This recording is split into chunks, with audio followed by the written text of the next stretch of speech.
مولاي صل وسلم دائما أبدا على حبيبك خير الخلق كلهم.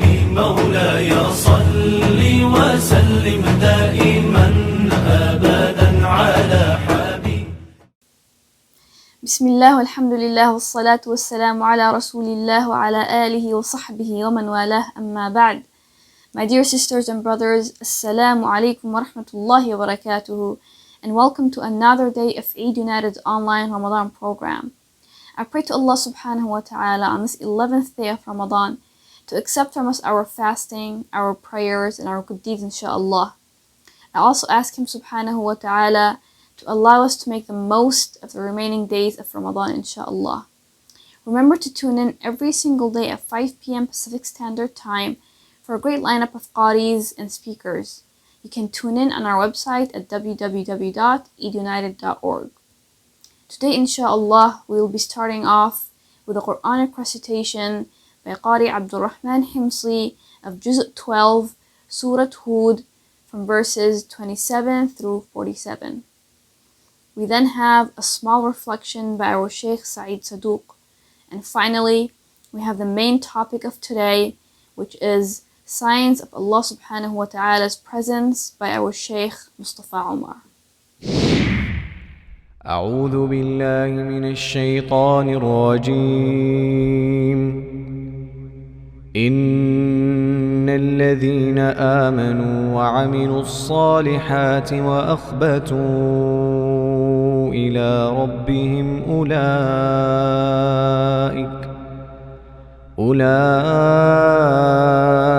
أصحاب الجنة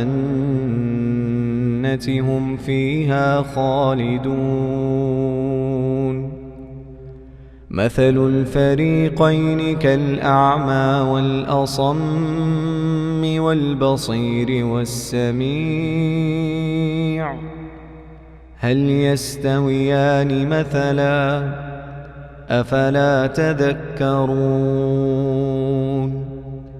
ولقد أرسلنا نوحا إلى قومه إني لكم نذير مبين ألا تعبدوا إلا الله إني أخاف عليكم عذاب يوم أليم. فقال الملأ الذين كفروا من قومه ما نراك إلا بشرا مثلنا وما نراك اتبعك إلا الذين هم أراذلنا بادي الرأي وما نرى لكم علينا من فضل بل نظنكم كاذبين. قال يا قوم أرأيتم إن كنت على بينة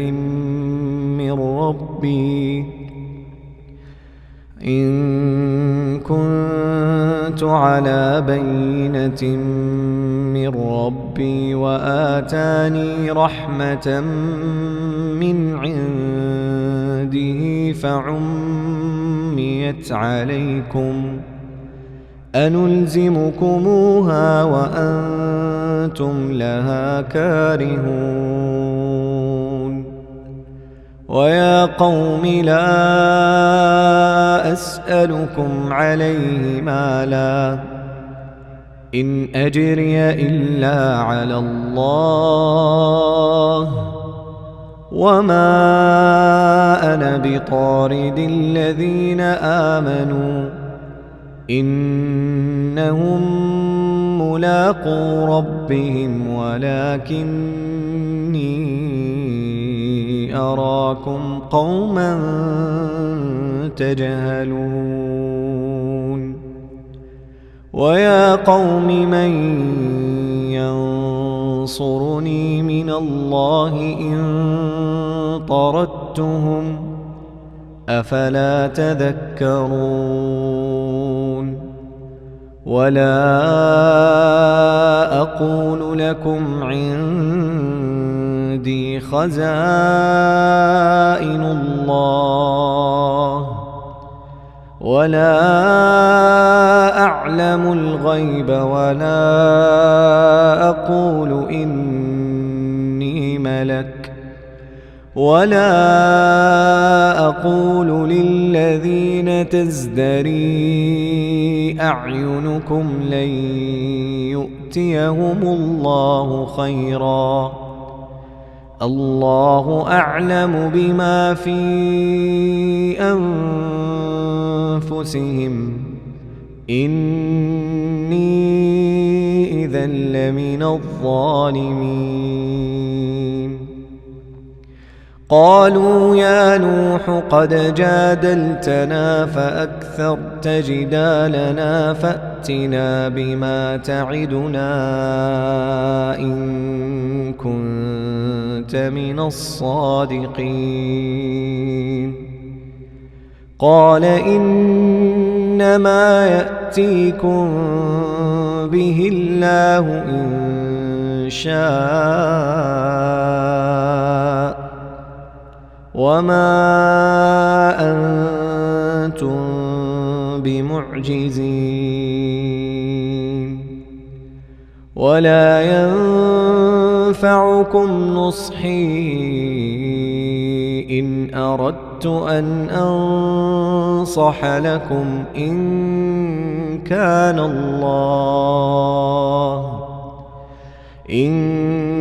كان الله يريد أن يغويكم هو ربكم وإليه ترجعون أم يقولون افتراه قل إن افتريته فعلي إجرامي وأنا بريء مما تجرمون وأوحي إلى نوح أنه لن يؤمن من قومك إلا من قد آمن فلا تبتئس بما كانوا يفعلون واصنع الفلك بأعيننا ووحينا ولا تخاطبني في الذين ظلموا إنهم مغرقون ويصنع الفلك وكلما مر عليه ملأ من قومه سخروا منه قال إن تسخروا منا فإنا نسخر منكم كما تسخرون فسوف تعلمون من يأتيه عذاب يخزيه ويحل عليه عذاب مقيم حتى إذا جاء أمرنا وفارت النور قل نحمل فيها من كل زوجين اثنين وأهلك إلا من سبق عليه القول ومن آمن وما آمن معه إلا قليل وقال اركبوا فيها بسم الله مجريها ومرساها إن ربي لغفور رحيم وهي تجري بهم في موج كالجبال ونادى نوح ابنه وكان في معزل يا بني اركب معنا ولا تكن مع الكافرين قال سآوي إلى جبل يعصمني من الماء قال لا عاصم اليوم من أمر الله إلا من رحم وحال بينهما الموج فكان من المغرقين وقيل يا أرض ابلعي ماءك ويا سماء أقلعي وغيض الماء وقضي الأمر واستوت على الجودي وقيل بعدا للقوم الظالمين ونادى نوح ربه فقال رب إن ابني من أهلي وإن وعدك الحق وأنت أحكم الحاكمين قال يا نوح إنه ليس من أهلك إنه عمل غير صالح فلا تسألني ما ليس لك به علم إني أعظك أن تكون من الجاهلين قال رب إني أعوذ بك أن أسألك ما ليس لي به علم وإلا تغفر لي وترحمني أكن من الخاسرين. الحمد لله والصلاة والسلام على رسول الله وعلى آله وصحبه ومن والاه. Juz 12, chapter 12 from Surah Hud, ayah 6 to Yusuf alayhi salatu wasalam, 52. These two surah, two chapters, named after two prophets, as Yunus before that. So this surah have so much comfort to the heart of Nabi sallallahu alaihi wasallam, and he sallallahu alaihi wasallam was asked once by one of the companions, Abu Sufyan ibn Abdullah al-Thaqafi. So this Sahabi in Sahih Muslim, he mentioned, he said, he asked the Prophet sallallahu alaihi wasallam, he said, tell me something, Ya Rasulullah. Tell me something. I will not ask nobody else after you. I want one answer from you that will keep me moving forward, inshallah. The Prophet ﷺ answer was, قال قل آمنت بالله ثم استقم. Say, declare your tawheed, declare your shahada, your submission to Allah, that you believe in Allah. قل آمنت بالله. And that qawl, even ulama, they say, when you say qawl al-lisan wa qawl al-qalb. The qalb also, the heart has also its own language, believing in what you are saying. قال قل آمنت بالله ثم استقم. Then steadfast. And this steadfasting on the deen, that's what make us always reminding ourselves, Bismillahir Rahmanir Rahim. الحمد لله رب العالمين الرحمن الرحيم مالك يوم الدين إياك نعبد وإياك نستعين اهدنا الصراط المستقيم. الصراط المستقيم. We're asking Allah to keep us in the sirat continuously, every single time we pray, every rak'ah. And this surah, of course, has story of Nuh alayhi salam and Shu'aib, But something is amazing that the Prophet ﷺ, this surah moved his heart as the entire Quran. He used to live and feel the Quran. He said, when Abu Bakr came to him, he said, Ya Rasulullah, shibt, you grow some gray hair. The Prophet ﷺ answer was very strong one. قال عليه الصلاة والسلام شيبتني هود وأخواتها. What caused me to grow some gray hair is Hud, this surah, because in it فاستقم. We're going to see the ayah inshallah. فاستقم. So he said Hud وأخو المرسلات والتكوير وعما يتساءلون. Those surah made him so moving with the Quran to the point he grows gray hair. So this surah has the ayah, the powerful ayah here. Allah subhanahu wa ta'ala said, فَاسْتَقِمْ كَمَا أُمِرْتَ أَنْتَ وَمَنْ تَابَ مَعَكْ وَلَا تَطْغَوْا إِنَّهُ بِمَا تَعْمَلُونَ بَصِيرٌ. Allah ordering Nabi sallallahu alayhi wa sallam, فَاسْتَقِمْ, steadfast, O you Muhammad alayhi salam. أَنْتَ وَمَنْ مَعَكْ, you and the one are with you, the believers.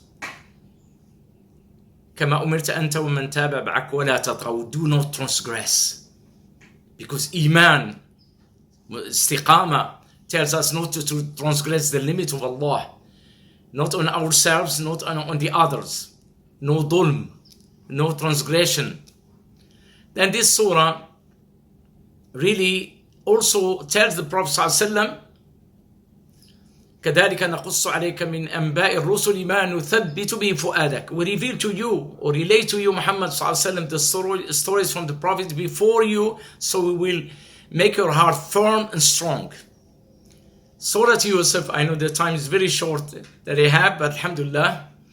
Yusuf alayhi salam, Surah Yusuf, the entire surah was revealed on behalf of about Yusuf, Al-Karim ibn Al-Karim ibn Al-Karim, a messenger, son of messenger, son of messengers. Yusuf ibn Yaqub ibn Ishaq ibn Ibrahim. So he is a messenger of Allah, that Allah subhanahu wa ta'ala relayed this story of him, and how in the end victory always will be for the truthful. So inshallah we continue with chapter 13 and about Yusuf alayhi salam. Assalamu alaikum wa rahmatullahi wa barakatuh. Bismillah ar-Rahman ar-Rahim. Alhamdulillah wa salatu wa salamu ala rasulillah wa ba'd. You know, the world in which we live in today, I think it's very important for us to reflect upon the world in which we live in and look at the manifestation of how things are and to see how they connect with our belief in Allah subhanahu wa ta'ala.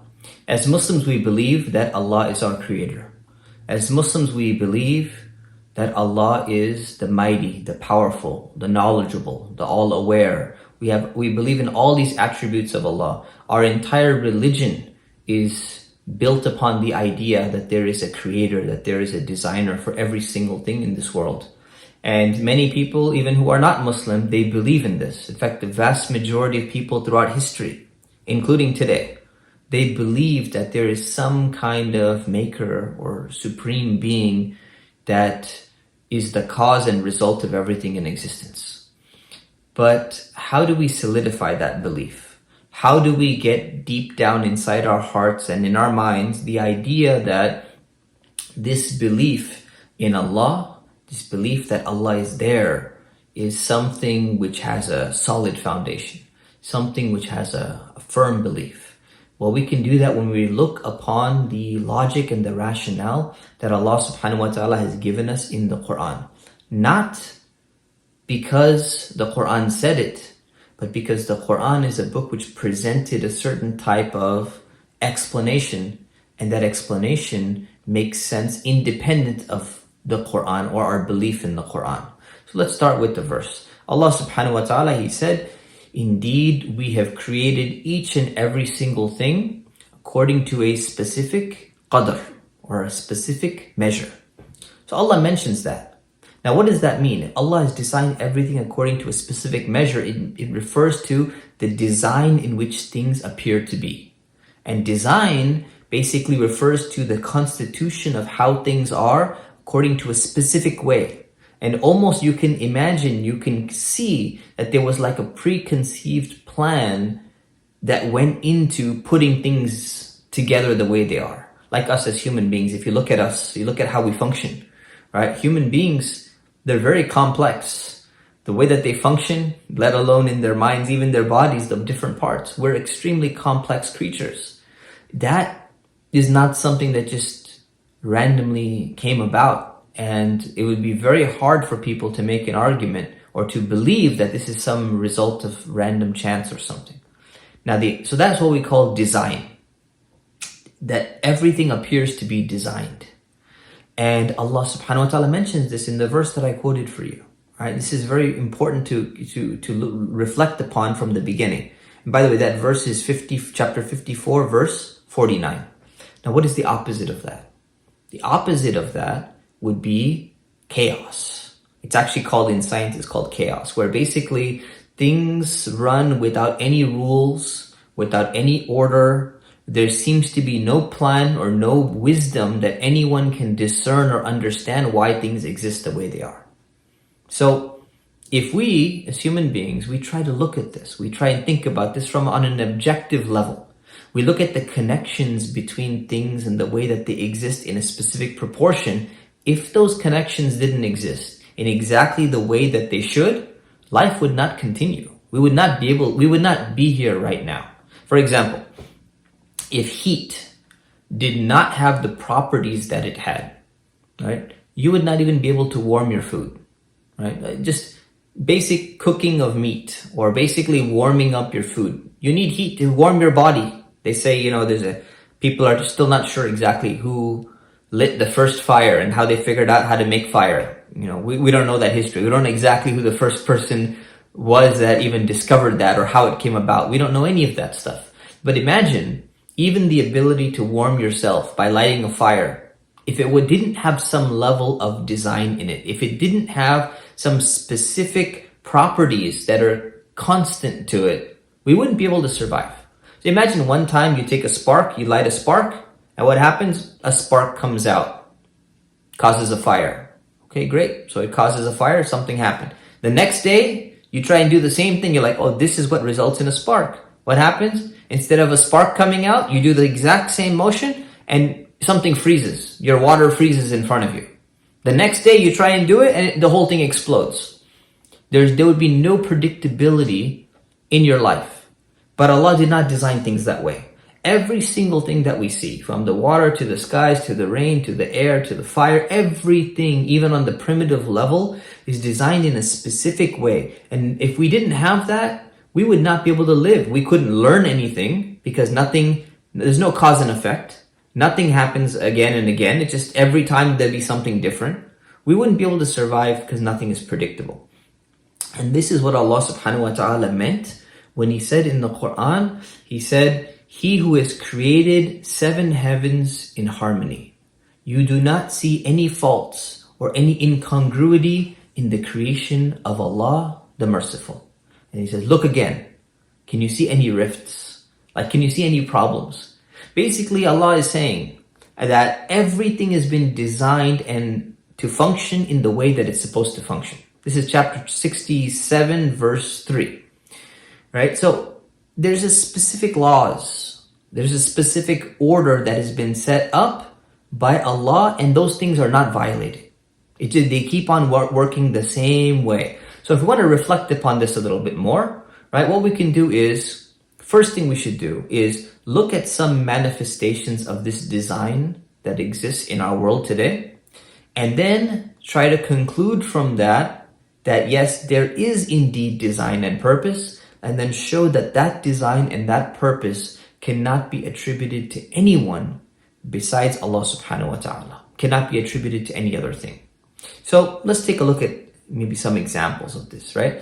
We live in a fairly advanced society, right? Where we say science is developed, technology, advancement, people performing a lot of experiments, a lot of money is being invested in research and all of those things. So the more we learn about the world, the more we actually learn how little we knew before and the more we realize how complex things are. So let's look at design in the composition of things, right? So in this world, from a basic biology class, maybe physical science class, 7th grade, maybe high school biology class, many people study that every single thing that we can touch, right? It's made up of elements. And those elements are composed of smaller parts, and those small parts are known as atoms. And those atoms have even smaller particles within them. There's a nucleus and there's a mitochondria, and all of that stuff, if you remember from your class, right? Or maybe you're studying it now. And these atoms, they have a specific measure. They have a specific structure. And the same thing when it comes to human beings or living things, they're composed of cells, right? And those cells, why did I say atoms have nucleus and mitochondria? The cells have nucleus and mitochondria. The atoms are composed of electrons, neutrons, and protons, right? But the living things as well, the cells, they're composed of components like nucleus and mitochondria and all of that stuff, right? So those are larger than atoms. So those cells are even within our human body. Now they're according to a specific measure. They're according to a specific structure. So how many cells do we have in our human body? Does anyone know? 100 trillion. Approximately 100 trillion cells. Now that's a huge number. Now each cell has 100 trillion atoms inside. 100 trillion atoms in each cell, 100 trillion cells in our body. And if you look at that, if there's one little defect, some imbalance in any of those cells, it's not able to function the way it's supposed to, what ends up happening? Our bodies are messed up. Our bodies are ruined. And Allah subhanahu wa ta'ala, that's exactly what He said. And He creates everything and determines its measure. So Allah says this in the Quran. What does that mean? It means that it's not random. It's not haphazard that all of these things just happen to form in exactly this perfect proportion, and they usually remain in that proportion unless Allah allows some other force to come in and mess it up. But we call that a mess up. It's not the default. The default is that it's structured, it works. Right? So you look at that complexity. Then you go and you look at motion. Right? All parts in the world are moving, different parts are moving. Inside of an atom, there's movement. The moon, the planets, there's billions of stars, billions of galaxies out there, and they're all in movement. And if you look at the planet, for example, the planets that we have in our solar system, the motion is pretty predictable, right? We can even tell, we know when a solar eclipse or a lunar eclipse is going to take place, what the position of the moon and the position of the sun is going to be. We can know all of these things. Why is that? It's important for us to ask the question, why is that? It's because of the specific measures of motion that have been put into place.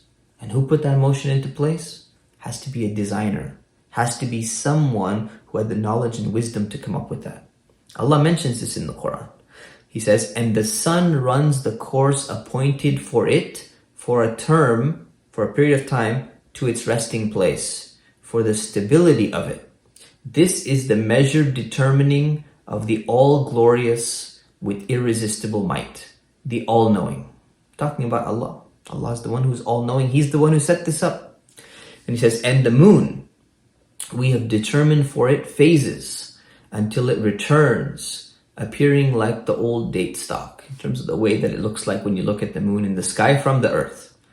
It is not allowable for the sun to reach the moon, nor does the night overtake the day, but each is in its own orbit, swimming along, as if they're kind of like slowly swimming around, moving along. That's the way it is. That's the way Allah subhanahu wa ta'ala set up all these things. And there is something to reflect upon that. There's something to think about that. That's what we call design in the motion of things. Now, that's the design in composition was the first thing. All the cells and atoms and everything. Design in the motion of things is also being mentioned in the Quran, and it makes sense because we see all that movement and motion, and there's some level of predictability to it, so physics. Then we see design in balance as well. If you think about the balance of things, right? The connection between all the things in the world, they're generally determined, they're set according to some specific rules, and those rules are quite predictable. That's what science is based on. Science is based on figuring out rules to determine the predictability of things. Perform experiments to see if we keep on doing the same thing, will it keep on happening and functioning again and again the same way? A perfect example, simple example of balance is the distance of our Earth to the sun. If you think about it, if our Earth was just a little bit closer to the sun, what would happen? We would all burn up and die. We can't tolerate that temperature, wouldn't work. If the Earth was just a little bit farther from the sun, we wouldn't be able to regulate, we'd all freeze and we'd die. And we wouldn't be able to survive the way in which we survive right now. Right? Not only that, if you look at the size of the Earth will determine the needed amount of gravity that we need to keep us here, one, and two, keep things in their proportion so that we are able to survive. And not only that, if you just look at the atmosphere of the Earth, right, they talk about the greenhouse effect and all of that stuff, ozone layer is depleting. The atmosphere is preventing the harmful rays of the sun from coming in and basically killing us. Right? If we lose that ozone layer, if we lose all the atmosphere, what's going to end up happening? We'll all die. Right? So if you look at all of that, right, we see so many different examples. People come into an environment or something, they kill off one animal, causes a chain effect, and it ruins the entire delicate balance. And we're like, oh, oops, we didn't realize that was going to happen. Everything is set in a particular balance and is designed for human beings. How does that all come about? Right? It's very important to reflect upon that. So that design indicates that there's a creator. It indicates that Allah subhanahu wa ta'ala is the one who brought all of this into existence, right? So if someone were to ask, they should be reflecting, what is the cause of all that design that we see, we perceive it every single day? There's only two possible explanations. One is that it just happened by chance. It's all just a coincidence. And there are some people who believe that, they advocate for that, they argue that. But the second explanation is that it was designed purposefully by someone or something that has knowledge, power, and wisdom to make all of that. So let's look into the first hypothesis, okay? The first idea that some people, especially, modern day atheists, they bring this idea, or agnostics, is that this idea of chance or coincidence, is it a good explanation for everything we see around us, right? Chance or coincidence is the idea that everything was formed through this random organization of matter so that it just comes to be in exactly the present form that we are in right now, or that it's in right now, right? It's not something that was planned. It was not intended. It just happened that way. No purpose, no intent. It just happened to be that case. Now, let's look at it from a mathematical perspective, okay? The idea of probabilities are the number of chances, how you calculate probabilities is basically like this. If you were to take 10 pieces of paper and you write 1, 2, 3, 4, 5, 6, 7, 8, 9, 10 on each one, right? Each one gets a number. And you put it in a bag and you shake it around. What's the chance that you would reach into the bag and pull out the number 1 and then pull out the number 2 and then the number 3 in order? Right? What kind of chance is that? You're like, oh, it's only 10 numbers. It's a pretty small bag. The chance is actually 1 in 10 billion. Okay? It'll usually take about 10 billion tries for you to do that. Right? That, because it's 10 times 10 times 10 times 10. 10 times 10, 10 times, basically. That's what ends up happening. So that is pretty unlikely, right? Something small like that is pretty unlikely, right? It's like winning the lottery or something. Now, if you keep that in mind, let's take a look at what we know about the world, okay? If we look at one protein that is essential to the formation of a human cell, right? We just take a random protein, right? That's going to make a human cell, and we have 100 trillion cells in our body. They mostly have 5 elements: carbon, hydrogen, nitrogen, oxygen, and sulfur. Okay, so you got these elements there. And out of the 90 or so elements that you find in nature, naturally occurring, right? For all of these 5 elements to combine together in exactly the right measure to form one protein molecule is extremely improbable.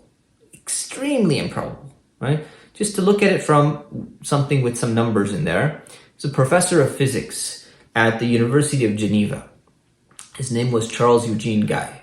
He calculated the probability. He took into consideration the quantity of matter and the time that was needed, and he said that basically it's 10 to the 160th power. So that's the number 1 with 160 zeros written after it. So 1 in 10 billion, like we said, is 1 with 10 zeros after it. This is 1 with 160 zeros written across the board. So if you think about that, you see, he writes, he says, if we could imagine unlimited material shaking itself together over a vast time so that this material interacts, then the odds against one protein molecule, not one cell, one protein molecule, part of a cell, forming would be 1 in 160 to 1, right? That's the chance. That means no chance at all.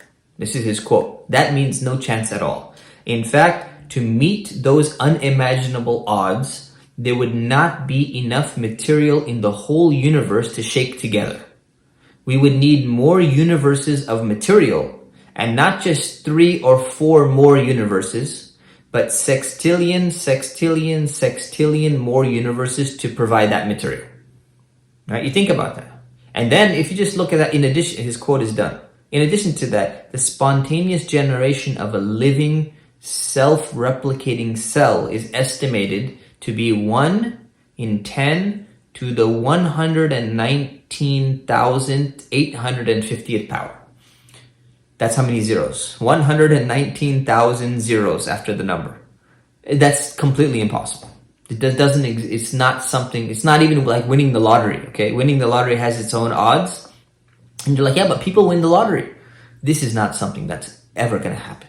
So if we understand that, and we understand all of that, we understand that Allah subhanahu wa ta'ala is the one who said that Allah is He who has created the heavens and the earth and sends down water from the sky with which He brings forth fruits for your provision. And He has made the ships serviceable for you. Even the idea, the knowledge of building ships, right? So that they run upon the sea by His command. And the sea, how it's designed, and it facilitates things for us. And He has made the rivers serviceable for you. And He has made the sun and the moon constant in their courses, so that they're serviceable for you. So you can predict them with some level of, prediction, and it helps you to survive. And He has made the night and the day of service to you. Allah subhanahu wa ta'ala is explaining what He's created, and we can see this in our lives. This compatibility, this structure, this organization, this design cannot be the product of coincidence. And therefore it must be the sign of the existence of a supreme designer, of a creator, and that creator is Allah subhanahu wa ta'ala. We ask Allah to help us to increase in our faith, to increase in our iman, and we ask Allah subhanahu wa ta'ala to give us the confidence to be able to explain this to other people so that they can also begin to believe in a creator and they can begin to worship that creator. Ameen. Subhana rabbika rabbil izzati amma yasifun wa salamun ala al-mursaleen walhamdulillahi rabbil alameen. Assalamu alaikum wa rahmatullahi wa barakatuh. Jazakumullahu khairan for tuning in. Remember, we have a program every single day at 5 p.m. Pacific Standard Time. You can go to our website for more information at www.eidunited.org. You can also subscribe to our YouTube channel, Eid United, and turn on your notification bell to get a notification when we go live. Jazakumullahu khairan. Until next time, Assalamu alaikum wa rahmatullahi wa barakatuhu.